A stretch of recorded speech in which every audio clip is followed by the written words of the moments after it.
Well, hello, it's Richard Pears from FinextraTV, and very excited today to be joined by Hans Stegeman. He's the Chief Investment Strategist at Triodos Investment Management. Very excited to have you on board today. Good afternoon. Good afternoon. Well, thanks for joining. As people know, we do try and talk about Triodos quite a lot because we want to try and offer role models for what is happening in terms of sustainable investing. And, the credentials of Triodos are pretty well trailed for people to research. But I was really attracted to this conversation as a result of reading one of your blogs. And in that blog, the heading was, there's no such thing as green growth. And, I was taken aback a bit. I think all my time that I'm spending here focusing a lot of it charitably on helping people understand this area, is it all a waste of time? Tell us more about what you were writing about and your thoughts. It's definitely not a waste of time. But in that blog, I try to explain to people that there's a difference. So green growth is having more growth, but decouple it from negative effects, especially on the environment. So carbon emissions, biodiversity loss, etc. And of course, that's the dream of everyone, because then we can still do the same as we ever did without the detrimental effects on our environment. But there is no evidence that this can really happen. Of course, on the carbon emission side, there is. So we see absolute decoupling from economic growth with carbon emissions, but we don't see it from resource use, biodiversity loss, etc. So we don't see any evidence. And then if you look at the IPCC reports or other reports, they still think we can have green growth by pricing in externalities, by having the right policies in place, and by other technical solutions. And then, sorry, I have to say, I don't see it happening. I don't see it happening from a political perspective. Why should you be able to price it in? I don't see it happening from a scientific perspective. Can you put a price on every externality? Can you substitute, because that's also behind the thinking, everything for financial capital? So can you substitute nature, species for financial capital? So that's the thinking in economics, that you can always substitute. And I don't believe it. So in the end, that was my conclusion there. Sorry, green growth does not exist. So that's hard for people perhaps to unpick who are not deep in the weeds that you've spoken about. So you went into a bit more detail in your long-term investment paper, which it's a good read.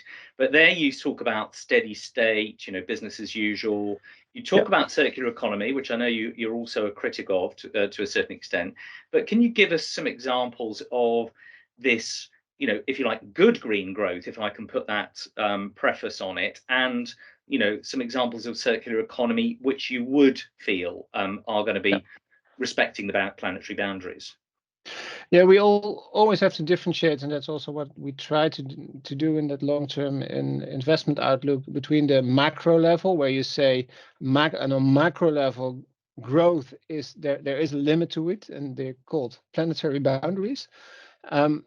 But on a lower level, on a sectoral level, or in terms of transitions, you can, of course, grow. We need more renewable energy, for example. We need more business models based on the principles of circular economy, where you say where you want to use all the materials as long as possible and keep them in the loop. So the saying. And we see some examples of it, that it can happen, product as a service models, where the producer takes more responsibility for the product, and in that way try to also take it back and reuse it again. So we see some examples where we do it in a better way, and that's also where we as Triodos want to be, where we want to invest in and accelerate those transitions.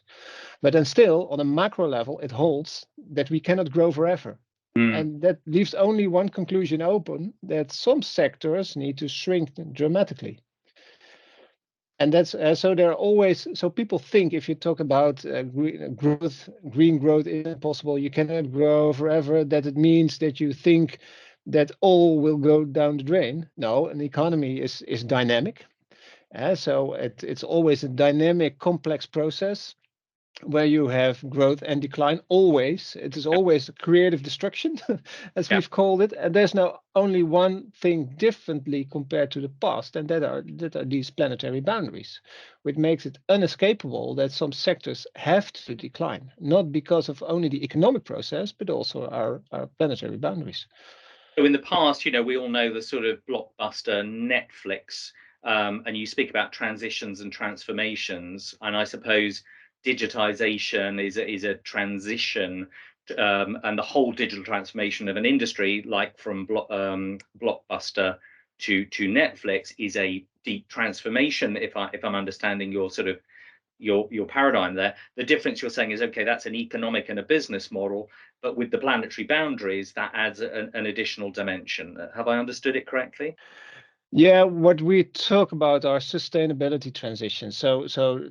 Transitions driven by sustainability considerations. So that means that it is not a, a new innovation or a technological process like Netflix, like data, which creates new business models and new investment opportunities.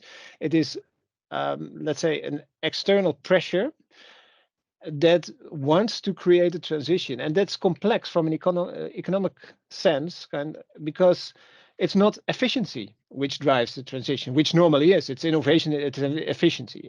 It's now sustainability, and that makes it inherently less efficient in the first instance. So we have to scale up, we have to reinvent how it works. So fossil fuel is still not always at the moment, but for a long time has been the most cheapest energy to fuel the economy. Yeah. And all transitions, yes, it takes time. We see with the most advanced transition, the energy transition, that it has taken a lot of time, a lot of investments to come to where we are now.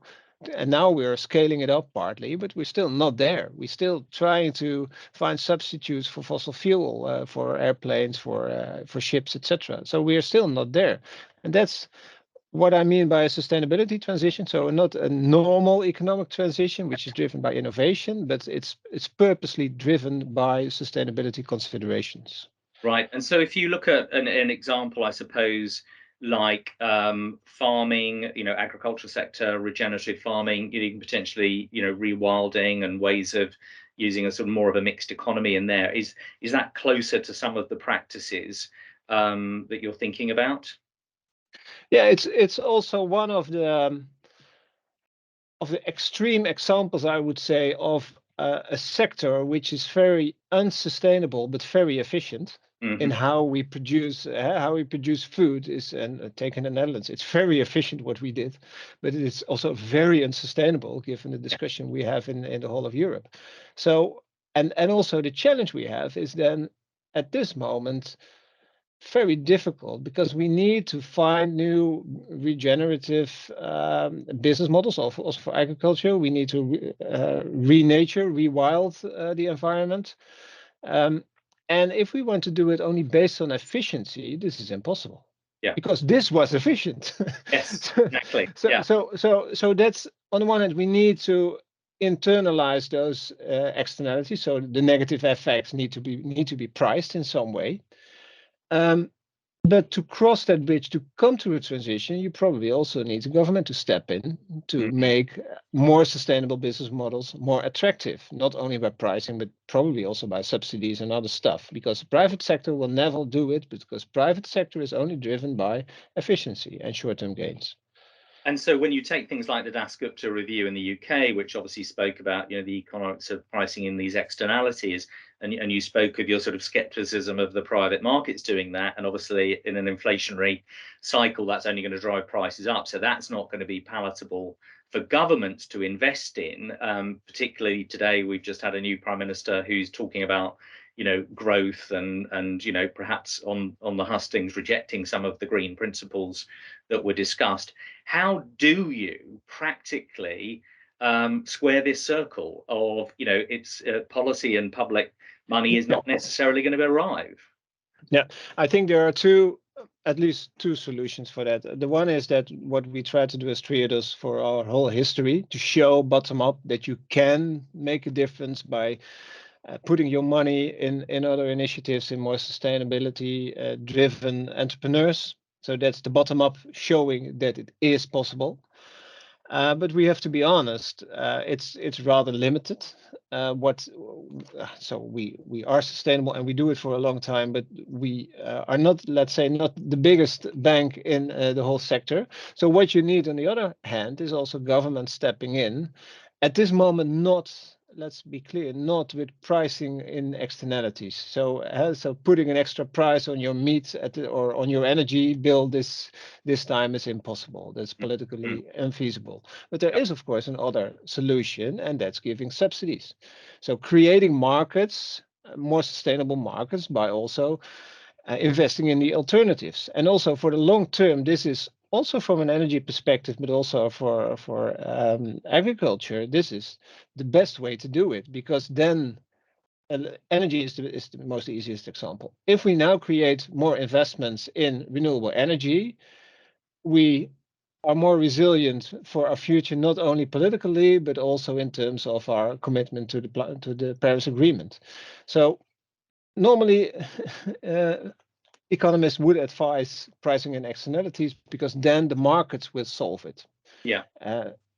At this moment, my advice would be do it with subsidies. Try to create investment opportunities also for private parties together with public money, because then it will become cheaper for clients, for customers, and that's just more sustainable choices, and that's the only way to move the world to get a transition going that we want to have. So you're seeing obviously, you know, a war in Ukraine. So there's a food and an energy crisis. There's you know, these various aspects. There's money therefore that's going to have to be invested to protect ourselves from those troubling issues. And what you're saying is, you know, the public money with private money can perhaps stimulate those at a cheaper cost to government through subsidies. Yeah, absolutely. And I know it's hard at this moment for like in the UK, but also in the rest of Europe, to see any perspectives so why should you bother about sustainability while we're in an energy and food crisis? I think this is exactly the moment why we should bother. And not take a step back, because the worst thing we could do is only subsidize and help our people, and so subsidize in the end fossil fuel, subsidize in the end unsustainable food production. Now is the time to subsidize the other part and to scale up more sustainable investment, because that will help also our future. Yeah, and that takes time.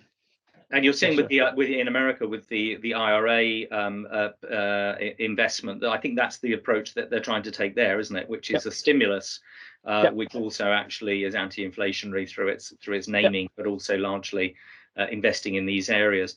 And I should say congratulations to you, because you say from the bottom up, you know, you're investing. I think you've just, with your Triodos Energy Fund, Transition Fund, up almost 50% this year under the Article 9, which is the toughest credentials.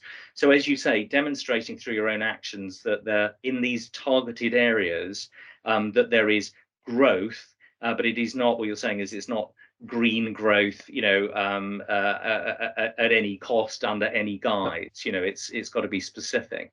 So one other question which came across very strongly in your paper, which I'm very interested in, and I think we've touched on it here, which is trust. I mean, this is a key tenet of the paper, I think, and obviously with the ESG greenwashing debate, which, you know, fills all of my feeds at the moment, there's a big issue of trust, and that's obviously being undermined by people that wish to, you know, damage, if you will, the green franchise.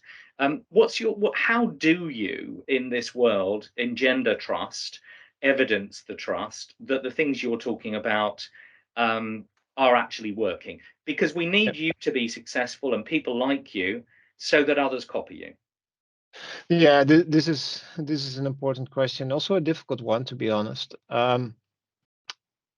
What we saw also in research is that in countries where governments have experienced more trust, for instance, in the COVID-19 pandemic, they were more successful in their policies, and also their economies performed better. And what you also see in transitions is that if societies, not only governments, but also people, trust between people, if that is better, then people cope better with difficult circumstances. So they're better capable of bridging a transition or getting things done.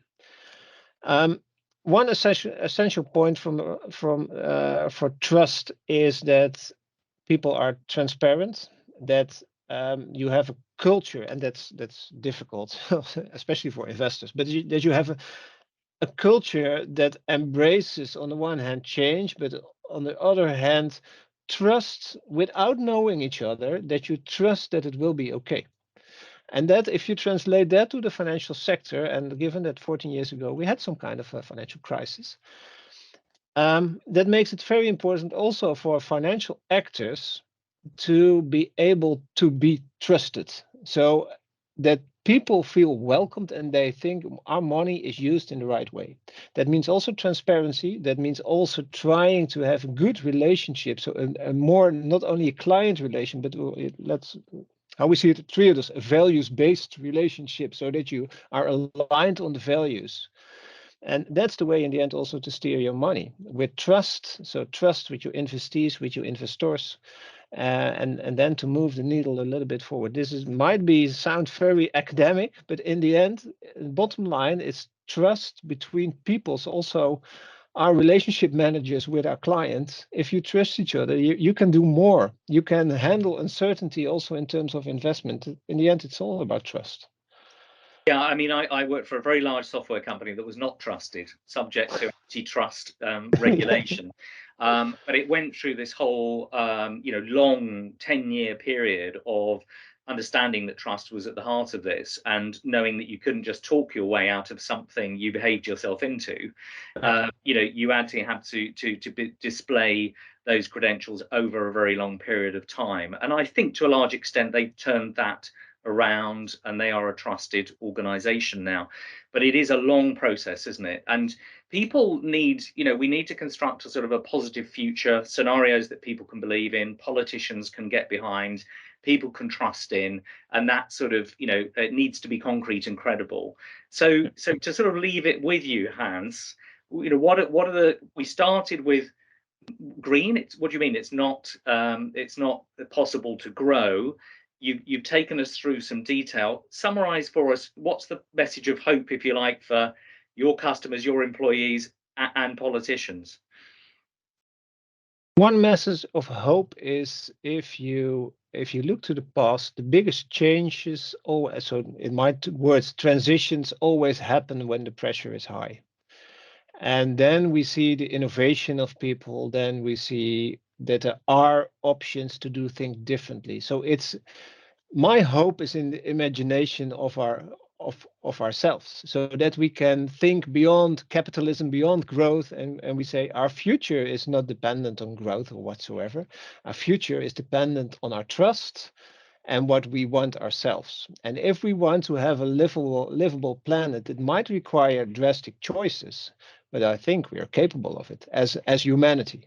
It's only willingness that's sometimes lacking. The only thing that stops us. Well, look, everyone, I recommend they follow your blogs. They're very thought-provoking, and your posts on LinkedIn, etc. I appreciate your time today. Thanks very much, and we look forward to speaking again soon. Thank you.